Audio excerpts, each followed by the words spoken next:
আজকের বিতর্ক বিষয় সাফল্য ভাগ্যে নির্ভরশীল কঠোর পরিশ্রম না। আমি এবং আমার দল এর বিপক্ষে অবস্থান করছি। আমি আমার দলের দ্বিতীয় পক্ষ হিসেবে আমার বক্তব্য উপস্থাপন করছি। আসসালামু আলাইকুম মাননীয় সভাপতি, সম্মানিত বিচারক মণ্ডলী ও শ্রোতাগণ। আমাদের সমাজে অসংখ্য উদাহরণ আছে যেখানে কঠোর পরিশ্রমী সাফল্যের মূল চালিকা শক্তি। সাফল্য ভাগ্যের দান না, সাফল্য হলো কঠোর পরিশ্রমের ফল। মাননীয় সভাপতি, মানুষ যদি শুধু ভাগ্যের উপর নির্ভর করতো তবে কেউ পড়াশোনা করতো না, কেউ চেষ্টা করতো না।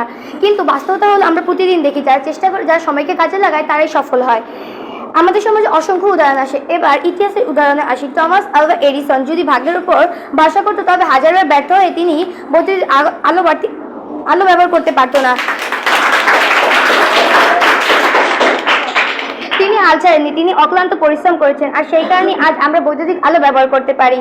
আবার আলবার্ট আইনস্টাইন যদি তিনি ভাগ্যের কারণে মহান বিজ্ঞানী হননি, তিনি তার নিরলস পরিশ্রম, গবেষণার অদম্য পরিশ্রমের কারণে তিনি বিজ্ঞানের শীর্ষে পৌঁছে গিয়েছেন।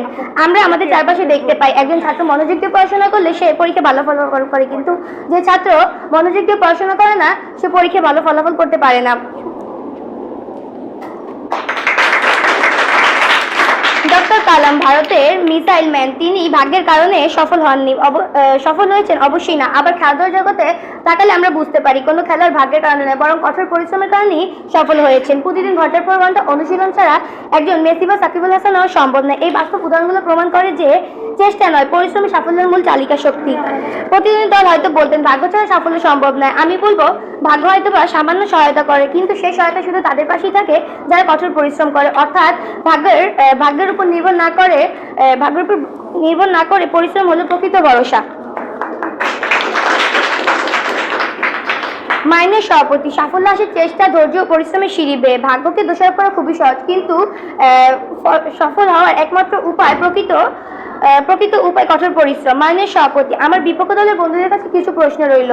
যদি ভাগ্যই ঠিক করে দেয় তাহলে মহাকাশচারীদের মহাকাশযান উৎক্ষেপণের আগে কেন শত শত গণনা পরীক্ষা করতে হয়? নেলসন ম্যান্ডেলা, বঙ্গবন্ধু শেখ মুজিবুর রহমান, তারা কি ভাগ্যের জোরে ইতিহাস সৃষ্টি করেছেন না সংগ্রাম আর ত্যাগের মাধ্যমে? প্রশ্ন হলো বিপক্ষ দলের বন্ধুদের কাছে। আমি শেষে দৃঢ়ভাবে বলতে চাই ভাগ্য কেবল সম্ভাবনা তৈরি করে, কিন্তু সেই সম্ভাবনা বাস্তবে রূপ দেয় অধ্যবসায় আর চেষ্টা। ভাগ্যের কথা বলে যারা পরিশ্রমকে অস্বীকার করে তারা আসলেই নিজেদের ব্যর্থতার দায় করে।